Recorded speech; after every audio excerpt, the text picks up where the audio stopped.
In front of me is REALME GT 70, and today I would like to show you how you can turn on or off Google Passwords Autofill.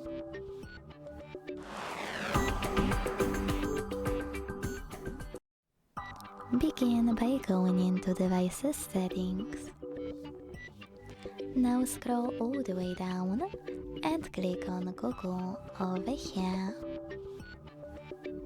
Following that, select All Services.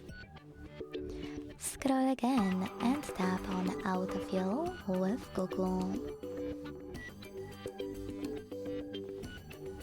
Now you need to use this switcher next to Use Autofill with Google to turn it off or on.